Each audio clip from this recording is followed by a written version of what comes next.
Welcome to our training on Ebitda. This is a topic that is crucial to your overall understanding of financial statement and corporate accounting principles. This video will help you to understand the basics of Ebitda and how it is used. Much of the material covered will be fairly straightforward in an attempt to explain what Ebitda is and how it works in corporate accounting. Ebitda, sometimes called operational cash flow, is an acronym for earnings before interest, tax, depreciation, and amortization. All interest, tax, depreciation, and amortization entries in the income statement are reversed out from the bottom line net income. It purports to measure cash earnings without accrual accounting, canceling tax jurisdiction effects, and canceling the effects of different capital structures. It is used as a measure of efficiency and profitability. Ebitda is a non-GAAP accounting measure, but it is a good way of comparing companies within and across industries because the discretionary accounting and financing effects on earnings are not factored in. Public investors' use of Ebitda arose from their perception that accountants' measure of profits using accrual accounting was manipulated, that a measure of cash earnings would be more reliable. Ebitda is of special interest to a company's creditors, since Ebitda is essentially the income that a company has free for interest payments. This earnings measure is of particular interest in cases where companies have large amounts of fixed assets, which are subject to heavy depreciation charges, such as manufacturing companies, or in the case where a company has a large amount of acquired intangible assets on its books and is thus subject to a large amortization charges, such as a company that has purchased a brand or a company that has recently made a large acquisition. Ebitda differs from the operating cash flow in a cash flow statement primarily by excluding payments for taxes or interest as well as charges in working capital. Ebitda also differs from free cash flow because it excludes cash requirements for replacing capital assets. In general, Ebitda is a useful measure only for large companies with significant assets and/or for companies with a significant amount of debt financing. It is rarely a useful measure for evaluating a small company with no significant loans. Ebitda is widely used in loan covenants. The theory is that it measures a cash earnings that can be used to pay interest and repay the principal. Since interest is paid before income tax is calculated, the debt holder can ignore taxes. They are not interested in whether the business can replace its assets when they wear out. Therefore, they can ignore capital amortization and depreciation. There are two Ebitda metrics used. The measure of a debt's payback period is debt divided by Ebitda. The longer the payback period, the greater the risk. The metric presumes that the business has stopped making interest payments because interest is added back. But it is argued that once that happens, the debt holder is unlikely to wait around, say, 3 years to recover their principal while the business continues to operate in default. So, does a metric measure anything?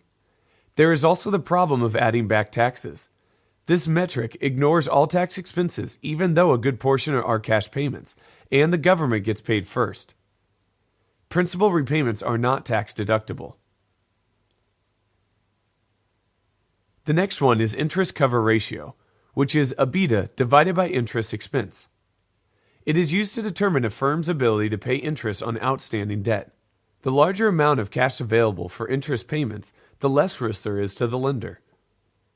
The greater the year-to-year variance in Ebitda, the greater the risk. Because interest is tax deductible, it is appropriate to back out of the tax effects of the interest, but this metric ignores all taxes. When using this metric to replace accountants' earnings, it presumes to measure an economic profit, but any economic profit must include the cost of capital and the degradation of long-life assets. This metric simply ignores both. Warren Buffett famously asked, "Does management think the tooth fairy pays for capital expenditures?" Depreciation may not be exact, but it is the most practical method available. It succeeds in equating the positions of companies using 3 different ways to finance long-life assets. It can be interpreted as the allocation of the original cost at a later date when the asset was used to generate revenue. The time value of money, same argument used above, means that depreciation may understate the cost. Or the amount of cash required to be retained in order to finance the eventual replacement asset. Since inflation is the basis for time value of money, the amount set aside today must be invested and grow in value in order to pay the inflated price in the future, or the decrease in the value of the balance sheet asset since the last reporting period. Assets wear out with use and will eventually have to be replaced.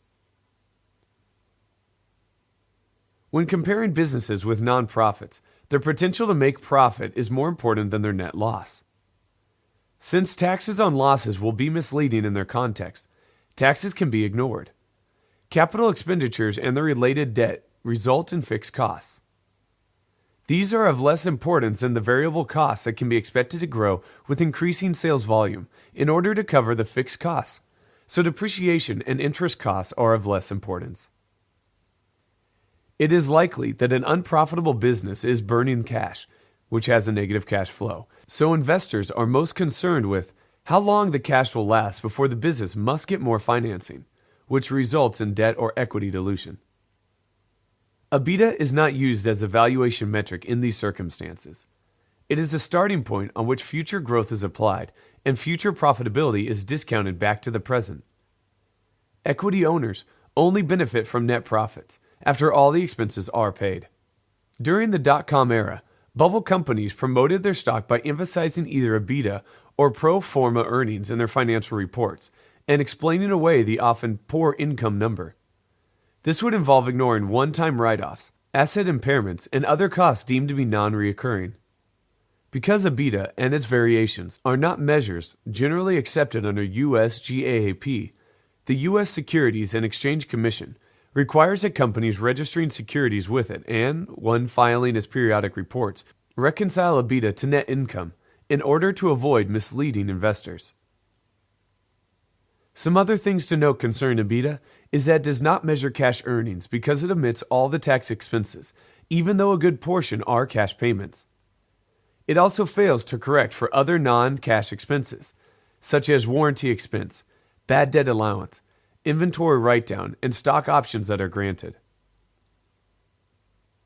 Thank you once again for your time and attention, and this is BusinessTraining.com, where you can earn a master's level qualification to make more money.